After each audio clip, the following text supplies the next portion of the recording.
Hey, let it be known, I'm working hard when I ain't on the phone. This ain't a home, this ain't a foe. Grind never stopping. Week 1, man, how you feeling, man? Mr. 215, how you feeling? 11 receptions, how you feeling? 2 touchdowns. I feel pretty good, man. I feel pretty good.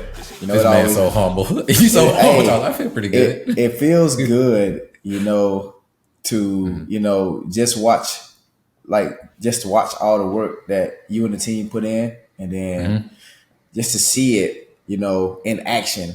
You feel me? Right. Like, cause guys, like we literally grinded OTAs, training camp, not missing no days, and to go all the way to the West Coast and win a tough game against a very good team.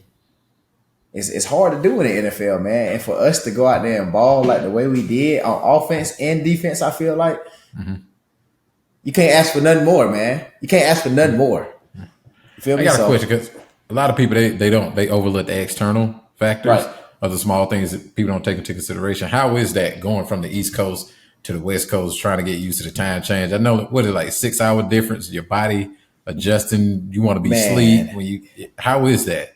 So, man, believe this or not, man. Obviously, like the time change is crazy, right? You got a 3-hour time change, and to me, it's just all mindset. You know, if you go in with the right mindset, if you go in, you know, accepting the fact that, hey, my body may be tired at this moment, getting the proper rest a week before, you know, going through a certain routine to get your body prepared for that West Coast time, then you'll be all right. You feel me? And I feel like everybody took that approach on our team. You feel me? Everybody handled the situation like pros.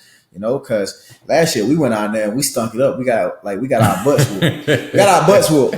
And we kind of took that to heart. And that's the thing, what I love about this team that we got. Like, guys don't like to lose. Our quarterback, he may be quiet and humble to the media, but what I see in the locker room, it's a different kind of guy. And I love it. And I love this guy that we got right now. And, man, I'm feeling good about it. Man. To a T looked good, man. He looked good. Now, let me categorize that, because you know where I'm going with it.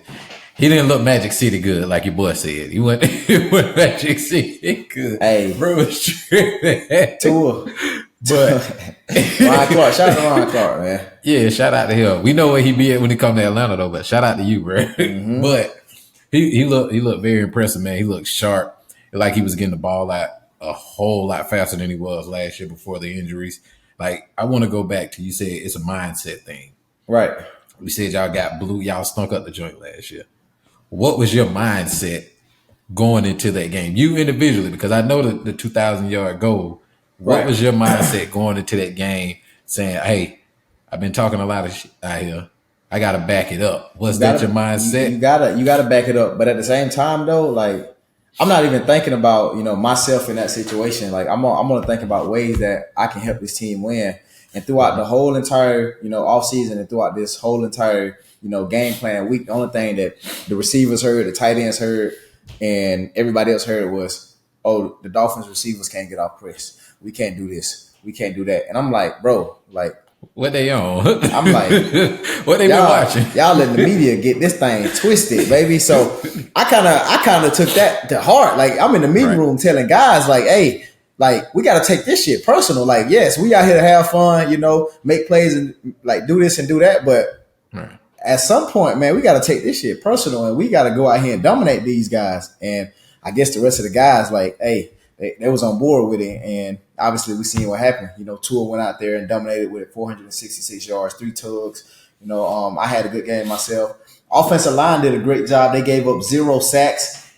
Hey, fan fans, I just want to say, I know a lot of y'all were worried about the offensive line, but let me tell y'all what, our GM, our head coach, our offensive line coaches, they believe in the guys that we got, because if you guys were able to watch us practice in those closed practice situations, those guys do a great job of protecting our quarterback. And this year, they're like taking pride in it. Like, if you see Tua get hit, guys are running and picking him up. And if you see Tua ever get hit, you know what I'm saying, and a defensive line is trying to be dirty with him, like they willing to like throw blows for my dog this year. So it's a different mindset. It's a different approach with everyone on this offense. And I'm just like, I'm eating it up. Like I feel like I'm finna play a game right now. I love it, man. Now you said you had a good game. All right, don't try to downplay that. I had a good game. What was going on? What? All right, yeah, okay. You had it was decent. So you saying it can get worse? It can get worse. I mean, defensive backs. So I left a lot of plays on the field that that I could have made. I had one drop, and that was because I mean, obviously, I wasn't focused. Like when you play this game, you got to stay focused at all times. And I kind of like tried to take the play off a little bit because dude gave me a route outside. He gave me inside Larry, boom, boom, boom, broke out, drop pass, and just another play, man. Cover 2, J.C. Jackson was on me. He kind of jammed me a little bit, and I took the play off. So there were a lot of plays that I really took off, and I got to get better from those plays. And if I get better from those plays, like we probably score on even the 2 drives that we didn't get the points on. So were you surprised at how much they went to man? No, I wasn't. I wasn't for real though, because they got real good corners. They got a real good secondary. They got a real good front 7. So Coach Staley, like he really believes in his system. The system is practically the same as Vic Fangio. So I had a chance. Well, we had a chance to go against it. The whole offseason, going against our own defense, and just picking the brains of guys on the defensive side of the ball. Asking them, hey, if you're playing this certain leverage, is the safety doing any kind of certain safety rotation or whatever? So I had a chance to really dive deep into, what those guys like to do and how they like to do it on certain downs and distances. So that's how I was able to take advantage of the situations, that I had on Sunday. So I got to talk a little trash. I gotta put you in the hot seat. Come on, I'm in the hot seat. You seem to welcome any challenge that they put in front of you. Are you challenging any team, any defensive coordinator, any head coach who's brave enough to run man against you the whole game? What happens to their DB? You know what? The crazy part about it is our offense is so crazy and dynamic that that I really can't be the whole focal point of our offense because it's so explosive.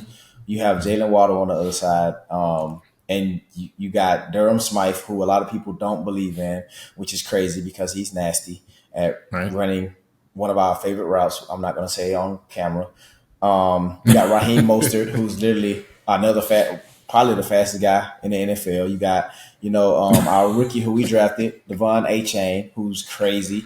And then you got White Chocolate, man, River Cracraft, man, who subs in for me and Waddle whenever we're tired and just takes all our touchdowns. So it's like you have so many guys you have to worry about that if you just put, emphasis on this one guy, that it's gonna be bombs over Baghdad on the other side. So Dog and Pony Show, you dance around that boy with some tap dance shoes on. If they go man to man with you, what happens to their DB? We understand you're a team player, but the question is direct. What happens to the DB if they go man to man with you? What happens? What's gonna happen is we just gonna see the referee scratching. He gonna just put his hands up in the air scratching, like he's scratching like this. He gonna be like, "Oh, it's over with. Touchdown!" I love it. So and obviously, Uncle Shay, your boy, Shannon Sharpe, deemed you the deadliest man in the NFL. He jumping ship. He jumped on your ship though. Yeah, he meat riding. What? what does that mean to be labeled by him, as well as Stephen A. and anybody else whoever agrees, as the scariest man on the field in the NFL? I mean, that's tough. I try not to dive into like any of that stuff because I really can't get caught into the noise right now. It's still early in the season, so me just trying to stay away from all that. I mean, it's great and all. It's great for my brand. It's great for who I am as a player. But as far as me keeping my subconscious and me keeping my head on my shoulders right and me staying humble and me just being me, I just got to stay away from it. So because I never want I never want to be that guy that is like, hey, I'm above the team, which I'm not. I played at JUCO, um, born in South Georgia, and I never want to be that guy that's like, hey, I'm this person, I make this team, and it's not that case. You know, football is a team sport, and I feel like without the offensive line, without Tua throwing those dots, throwing those keyhole dots, I mean, I'm fast and all. I'm gonna get open, but I need those guys to succeed. So receiver is a position that counts on a lot of other people to succeed. So crazy. I was gonna call you out about dancing around it, but I like how you brought it back because a lot of times these players, they get these titles and they go with MVP, but you don't see the commentators, anyone give credit to those individuals who make it possible for that person to get that accolade or to get that reward. And I think that answer was dead on, because without those guys, like you said, it wouldn't be, the 215. It wouldn't be this. It wouldn't be that. It would. So it wouldn't be. It wouldn't be, man. And like we all know that every game is won in the trenches. As fast as I may be, as quick as agile as I may be, and people want to crown me as a world beater right now, but without those guys up front, I definitely wouldn't be doing any of this. You feel me? So shout out to the big guys up front, man. Week 1 recap. Some craziness going on in the NFL. What happened with your boy? There is some craziness going on in the NFL, especially in our division. It's crazy. Aaron Rodgers got hurt. I wanted to see A-Rod shine down there in New York, man. Especially, he down there with my boy Miko. And it's just tough, man. So who? I'm hoping for my boy Miko. Who? Shout out to McCole, man. Georgia boy, man. Shout out to McCole, man. I'm really praying for a speedy recovery for Aaron Rodgers, man. And to me, I think that, obviously a lot of people are going to say that the Jets take a lot of steps back, but I think Zach Wilson, man, him being in that system, him being able to learn from Aaron Rodgers, in the time that he had to learn from him, and still, he's still going to have Aaron Rodgers.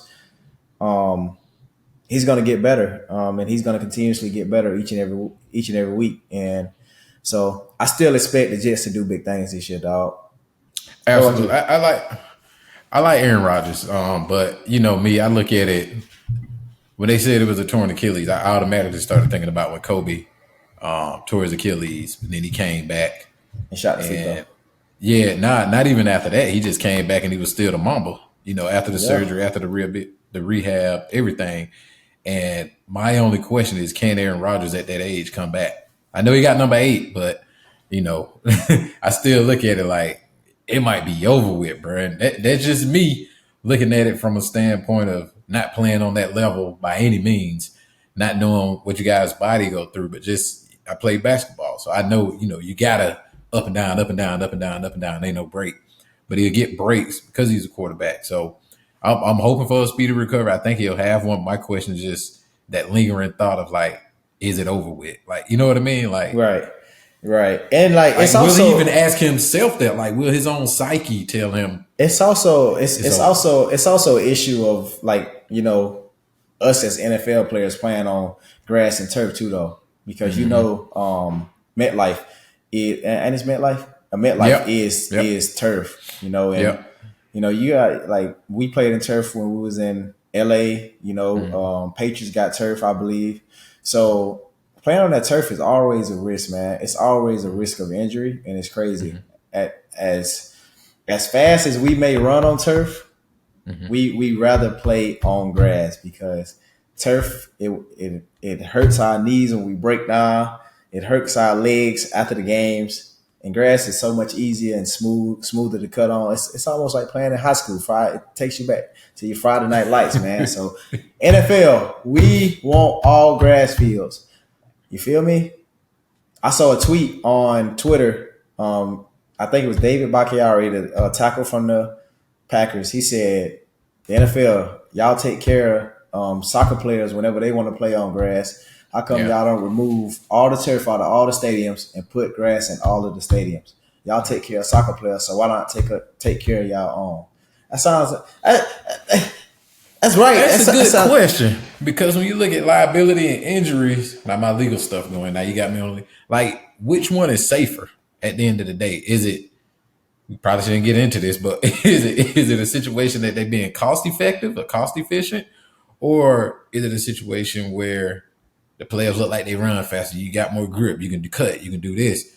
But when you look at safety precautions, if the players are saying, "Hey, the grass is safer, we can break down, it's less injuries," I just want to go with grass. Like, so, I don't know. That's a good issue that somebody should definitely take up, because if players' bodies breaking down like that based on that turf, and they're having issues with their body or ankles and knees because of the turf, then that's something that's got to be taken into consideration. Hey, just put some grass. It might cost you a couple dollars. Hey, man, just get somebody to cut the grass, man. It'll be all right. Water it, cut it. They will be all right. I'm sure the NFL would be all right if they removed all the turf and installed grass in all these stadiums. I'm sure they'll be all right, man. You know how many guys from the hood we know that cut grass, NFL? Hey, they'll love to come out there, man. They'll do it. Hey, they'll probably do it for free. They want to with a push lawnmower, man. Trying to do it so bad. But no, man. So it's a lot going on. Week 1. Were you surprised by any of the games though? Any of the scores? So the one game that really surprised me was the Cowboys game. The Cowboys and the Giants, 40-0 at home, which is unheard of. It's unheard of. You feel me? I feel like my boy Daniel Jones. I'm a huge advocate of Daniel Jones. A lot of people, give me crap for backing Daniel Jones, but I feel like Danny Dimes is that guy. You feel me? He just missing a few pieces. He's missing a lot of pieces the other night, bro. He's missing a lot of pieces the other night. I mean, if you think about it, like you playing against the Cowboys. The Cowboys got a real good defense. They got a real good edge rushers, real good corners. Well, their whole defense is just good. Let's just say that. So yeah, it's just crazy. Were you surprised by Dak? Dak, Dak fits that team real well. I think this year, if Dak doesn't turn the ball over, that team will be real good because they got a real good defense. Feel me? If you got a real good defense, don't turn the ball over. Just take care of the ball, get points, and you'll be fine. Because last year, I believe Dak led the league in interceptions. Boy, the life. I'm Stephen A. Smith. Ain't a Cowboys fan. You say you Stephen A. Smith. I'm Stephen A. Smith when it comes to this. But yeah, like Dak, he was in my draft class, so I love Dak. I love watching Dak play. Right. And if he, like I said, if he take care of the ball, that team is gonna be real dangerous. I just love watching him because like when I watch him, Deuce Vaughn is like he's shorter than me. He like 5'3" out there, like, and it's crazy. So, bruh, that game, I was surprised. I'm not even gonna lie. I was shocked. I wasn't shocked by the win. I was shocked by the score. Yeah, the score was crazy. Like you said, that defense is stacked, man. It's you got Micah like that. That dude's a straight up freak. He's a freak, bro. Like, yeah. Hey, I'm telling you right now, Micah Parsons is the type of dude to wake up in the morning and eat Rice Krispies with no milk and sugar. Nah, the oatmeal pies. He's the type of dude to wake up in the morning, eat Rice Krispies, no sugar, no milk, and then grab a box of oatmeal pies and just eat them. Like, leave the house, not brush his teeth, nothing. He probably the one dude I pick that can play in the 90s and something. Cause he's so like disruptive. He like nonstop motor all over the field. And I just love watching him play. But I'm sure to him. I'm sure for you though, the one game that you surprised on is the Falcons though. You get to see them Falcons down there. The Falcons back, bro. Look, they say they're back. You know how many text messages and calls I got once the Falcons won, man. But my response was the same. Y'all still ain't got no quarterback. They got a quarterback, bro. Yeah, every team got a quarterback. They got a quarterback. They got a couple of them. You don't like Desmond Ridder? What he did? All right, what he did? They won a game. No. I'm talking about his stats. What did he do? Like I don't know exactly he did what he did. Okay, but when you I look at it with the other pieces that they got, I would expect more from our quarterback. You know what I mean? Like, right. Me personally, I'm not in the locker room, but on the field, I didn't see the leadership. Who they got? That's just me personally. I don't even remember his name. I know I was looking like they got Kyle Pitts, Bijan Robinson, Drake London. Oh, you talking about other people? Oh, yeah. Bro. They got a real stacked offense, man. But they defense look good too. Here's my thing on Desmond Ridder, because I had a chance to watch him whenever they came down here, practice against us. He's a real good quarterback, real good mobile quarterback. He can throw in the run. My only thing is he's just young. He just needs time to develop and understand, where he fits in this league at this point. Feel me? Because I feel like he can be real good in this league, bro. They wouldn't have drafted him that high for no reason. Now, come on now. Yeah, the Falcons always had issues with quarterbacks, but since Vic, in my opinion. But I look at Matt Ryan, bruh. You know why that man kept his job. But I look at it like he is young, but I think it goes beyond. I think it's more so his mindset. Like you said, you got to lock in and walk into that. Like you talk about purpose. That's his purpose, to be on that field, to be the quarterback. He got to really walk into it. And I think as the season goes, I think he'll walk into it. Like, I ain't even gonna lie, I was shocked, bro. I was shocked by their defense. The only one person I wasn't shocked by, your boy, Bijan. I was not shocked by him. But everybody else, AJ Terrell, like all of them, I know they good at what they do, but me just watching it, how I like to pick my peoples up, hit it up cool with that a Falcons fan. Yeah, Bijan gonna be Bijan. I still got Bijan winning Rookie of the Year, man. Cause Bijan, you keep doing that right there. I like that. About 6 more years, I'm gonna be drafting you number 1 in fantasy. He's like 6 more years. You ever like you drive stick shift? You drive manual. Yeah. That's how he runs, bro. Like, he shifts freaking gears. Like, you know how you accelerate? Yeah. He accelerating like that. Like like he tipped on it. Yeah, he shifted, bro. He shifted. All get out. He's a real. And I think this was gonna make him a threat because he's big too. I think that's what's gonna make him an insane threat for the Falcons. I think he's gonna have amazing success, like you said. Shout out to Bijan. Somebody got to give him the ball, though, right? Somebody got to give him the ball, right? Which is the quarterback. So if Bijan having success, who else gonna have success? I give you that. The quarterback, right? And once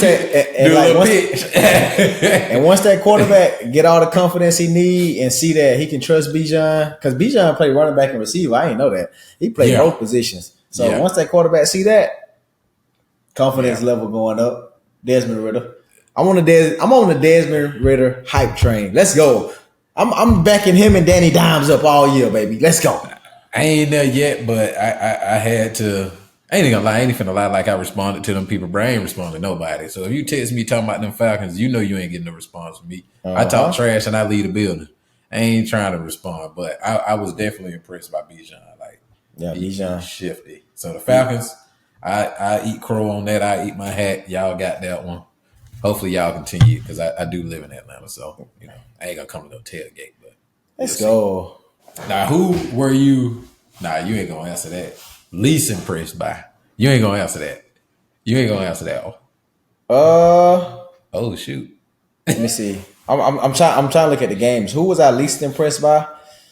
I said you want to get. Were you surprised the Chiefs lost?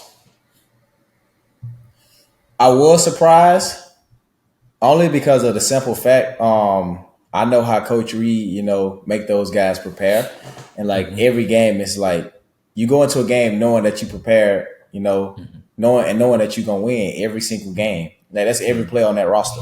You feel me? So I'm surprised that they lost that game for real though.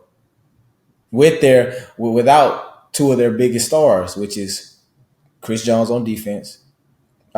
Chris Jones was in the suites chilling, eating popcorn, and my boy Kels, man. Shout out to my boy Kels, man. I hope you get healthy real quick. You feel me? I know you're gonna shake back.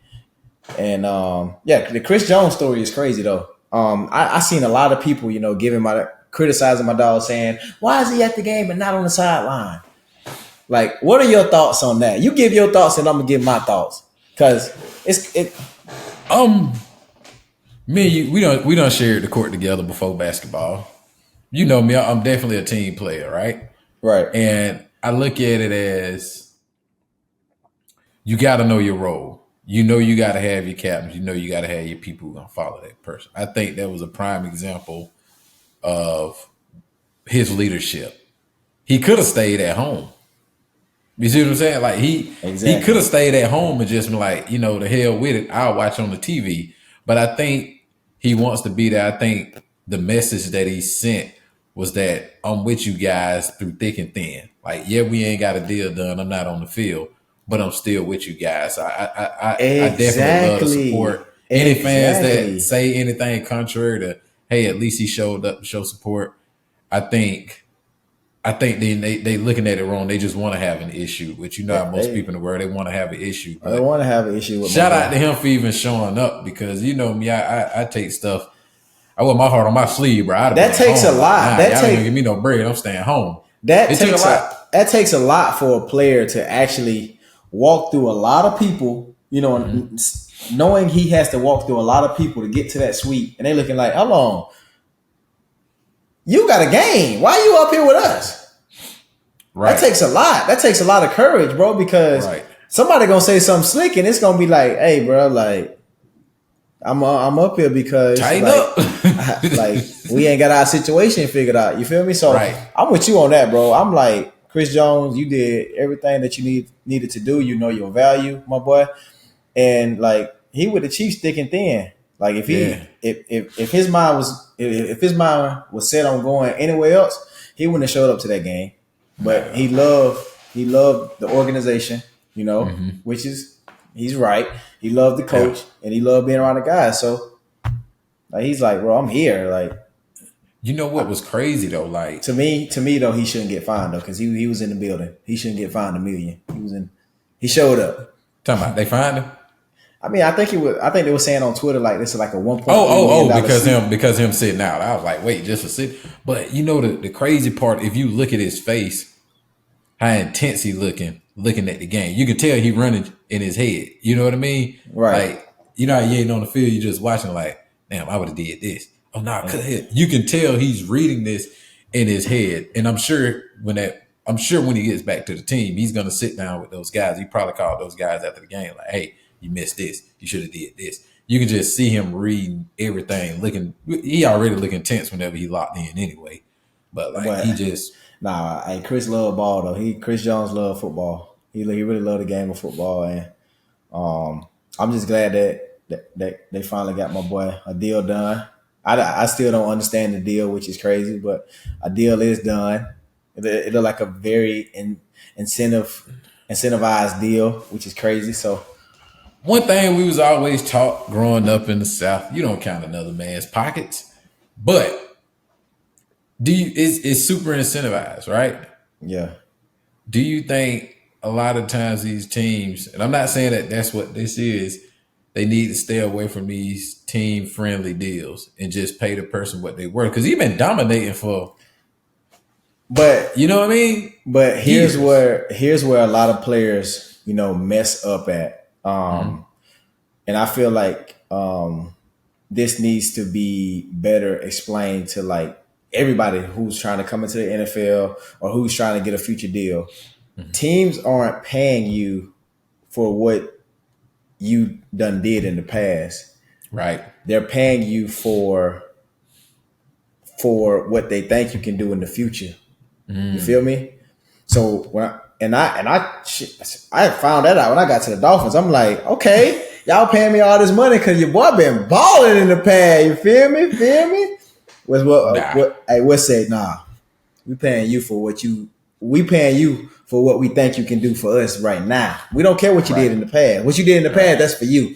You feel me? Right. So, man, we had a lot of players. 2019 Super Bowl, I can remember it, man. They talking about something. Oh, we all finna get paid. Ching, ching, ching, ching. Nobody got signed to a big deal, which is crazy because everybody was thinking like, hey, we won a Super Bowl. But truth be told, them teams ain't thinking about that Super Bowl. They're thinking about, you know, what value do you add to their team coming up in the following years. And a lot of players, they don't think like that. They only thinking about, oh, I did this. I got 4 Pro Bowls. I got 10 All Pros or whatever. I got 2 Super Bowls. Somebody gonna pay me.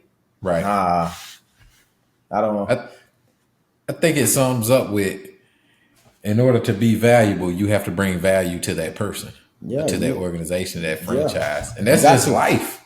That's just life. Like, even with friends, if hey, you ain't bring no value, I'm not going back to the projects to chill with you to eat freeze cups, like pickles and hot chips, like, because there's no value to what you're doing in life, or what I'm doing in life, what anybody's doing in life. You know, if that's your value, or that's do your thing. But I think with Chris Jones, man, I think the incentives, I look at stuff like you said, they paying him for what he can bring. It's almost like, yeah, you did that before, but earn it this year. You know what I mean? Exactly. Prove it. Like, you want the money. Keep proving it. But at what point does he have to stop? Bro, you just gotta get in that mindset of, and I know it's tough. You just sometimes, man, and as a football player, as an athlete, I just feel like we just be so focused on our craft that we don't even think about, the contract situation. And then when it all rolls down to it, it's like, oh man, I got to get it now. So, right, Chris, man, I got a prediction. What? He won't be there next year. Ooh, he won't be there next year. You know what's crazy? Chris is so valuable to that team, though. I think his situation my situation is way different, though. Obviously because he's on defense, and you just can't replace those kind of guys. Like he's such a force in that middle, man. So he got a family. Yeah, he got bills. He got kids. Another team. This is his last year on the contract, right? Oh yeah, free agency is always nice though.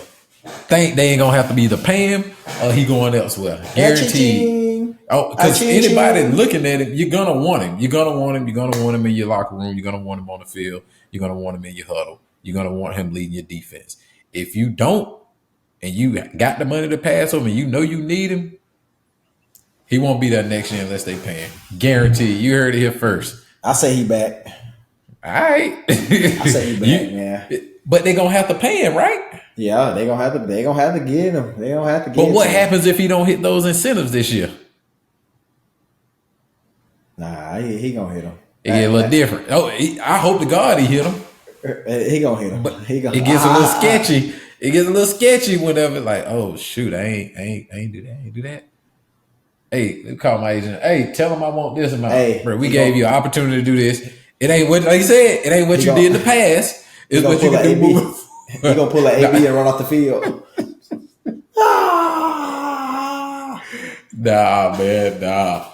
But no, man, week one was insane. I'm happy football is back. How do you feel just being back in that brotherhood? Yeah, you did, camp, y'all did all of that. You hang out with them, but to actually be back in the trenches with them when it kind of before to get to that point, but now it's roll to the Super Bowl. It feels good to be back, man, to be honest. And, just to, like I say, win a tough game in LA, then go inside the locker room and just see just the emotion of just everybody from the owner, Mr. Ross, from the president, Tom, from even Dan Marino, and then all of us in the locker room. Like everybody's fired up. Everybody's feeling, what's brewing down in Miami and South Beach. So it's going to be special, man. It's going to be something special. Last year the Miami Heat gave us something special. So we hoping this year, we can do the same thing. But it takes focus. It takes mentality each and every day. And where I got that from was from the Swamp Stories, Tim Tebow. I watched Tim Tebow, and they say his mentality every day and the way that he approached each and every day was different, though. So if we're able to do that, man, and keep that same mindset that, hey, we're going to go into each and every, prep week and practice our butts off. Like, we're going to work our tail off, even if it's hard, even if it's tough, like, even if we want to quit at some moments during this season, like, we're not, because we're trying to do something only one other team has done. And, that's the other Miami Dolphins team back 71-72. So we got to be willing to grind. And with this team, I feel like we can do that. I think we kind of breezed over this. Buffalo Bills. We breezed over that. Well, they supposed to be the top in the division. They supposed to be number one contender. All this talk. It's just week one, man. I understand that. It's tough. See, that's it. That's the thing, though. Like, the NFL moves so fast that, yes, we won the game, but we're already prepping for week two. And for the Bills, I think that those guys, they're gonna be completely fine. They still got their whole team. They got top 5 quarterback in the league. You know, they got Diggs, they got a great defense. Mm-hmm. They are missing Von Miller though, which is crazy. So Right. they're gonna be completely fine, man. It's just week 1. We ain't gonna overreact right now with the Bills. Man, everybody overreacting after week 1, man. I don't even want to say they overreact. They just reacting. Yeah, and they are very opinionated. And I seen an article. It was on ESPN. It was like, let's overreact. Tyreek Hill MVP. I seen that. Do you think the league is in a position where a receiver could potentially win MVP? It can be done, man. It definitely can be done. But it's gonna be tough. There's a lot of great players in this league, obviously, so it's gonna be tough. And you know, as weeks go on, teams are gonna continue to like key in on my success and what Coach McDaniel is drawing up for myself. So it's definitely gonna be a team effort for myself. If I'm able to accomplish something like that, it'll be great. But I need that Super Bowl win. That's what I want. There's nothing greater than a Super Bowl win in football. Nothing greater in football than a Super Bowl win. Nothing greater. For sure. The next greatest thing was me, holding my daughter when she was born. But my daughter, then that Super Bowl ring right there on my fingers like this. Oh, just have both fingers like boom. So cool. Hey, just what do you think his mindset was in that moment? Because that's a huge play and that's a horrible way to lose. Yeah, he was an undrafted free agent too. He an undrafted free agent rookie. So for him to be able to do that, that's huge. That just shows the amount of, confidence that the coaching staff has in him to like set up a return play for him. And like when I seen it happen in live, I was like, oh my gosh, he really finna take this to the crib. And the punter that tried to tackle him, he looked like he whiffed like this a little bit. Did he try to tackle him? That's what he did. He pushed him. Like, he tried to push him.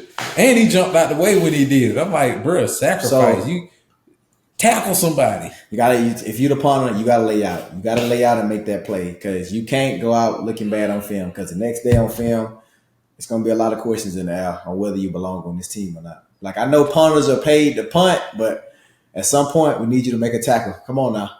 Do they even practice tackling for the punters?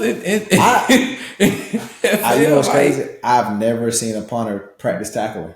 They football players, you on the field. He comes towards you, and the first thing you do is jump and kind of. Come on, man. That's probably a tough. Nah, you got to make that tackle. You got a game on the line. You got to make that tackle. Game on the line. You got to make that tackle though. I can get ran over. I'm pulling a prime time when they used to say prime time. Use a shoestring tackle.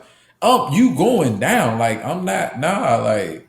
Ran right past him too. He just kind of jumped out the way and pushed me. I was like, "Oh my goodness!" Yeah, I ain't in the NFL. I would at least try it. Yeah, shout out to Xavier though, man, for returning that punt return. That was awesome, man. Thank you. The NFL needed that. Always good to see an undrafted free agent doing his thing in the league, and that just gives hope for the next undrafted free agent. Like, hey, I can do that too, man. That just shows the hard work and dedication, man. That my man put in. So that the story is awesome. So what's your biggest takeaway from week 1? I know we didn't cover all the games. What's your biggest takeaway? My biggest takeaway is that the playing field is even, baby. The NFL is even. Everybody's good this year. You feel me? Yeah. Like there's not one team that you can point out and say, hey, this team is better than this team this year, or this team is better than this team this year. So everybody's, everything's up in the air right now. That's what I love about football. That's what I was gonna say is that you had some shocking scores, some huge plays. Some players went off. The top players that were supposed to go off possibly didn't. But I think, like you said, the playing field is even. Anything can happen this season. Everybody's good. I know we talked about it before. Who's the worst team? I think anybody can take it. This yeah, season. Like that's the crazy part about it. Legitimately up in the air. I'm not saying every team is even, but every team can put up some points, and every team got a pretty decent defense. And I think in any given moment, any team can win on any given night. I don't think it's just a landslide for one team anymore. Nothing against them, but they are, They are hailed as being the best team. The Chiefs, I don't think they have a landslide over anybody anymore, especially not with Chris Jones and Kelce on that field.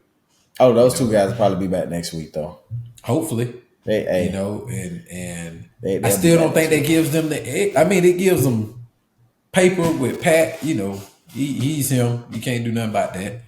But I think it, like you said, it kind of evens the playing field and is anybody's team. And I saw Ricky Williams. I want you to hype the fans up. Sit down, man. Ricky we got to get Williams Ricky said, on. believe the hype.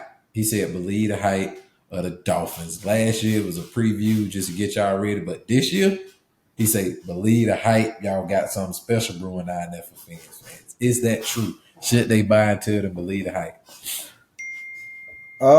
So hype to me is like hype to me is a scary word, but yeah, man, a lot of people should buy into what we building down here, you know, because this organization is headed places. Chris Greer understands windows and he sees Tua's potential. So him being able to put pieces, you know, on this team, you know, to like help us, you know, reach our ultimate goal is great. So everybody understands the time is now for us. So here we are. The pressure's on for everybody. And that's what I love, baby. Pressure brings out the best in who you are as a person, player, or whatever the case you want to be. So I'm ready for it. I feel like I'm built for this. Week 2. What can the people expect? Week 2 predictions. Week 2 predictions against the New England Patriots, man. Coach Bill Belichick. That's gonna be a real good game, man. Last year we went 1-1 against them, so it's gonna be a real good game. So I'm expecting a lot of men. They lost week 1, didn't they? Yeah, they lost to the Eagles. Mac Jones had a good game though.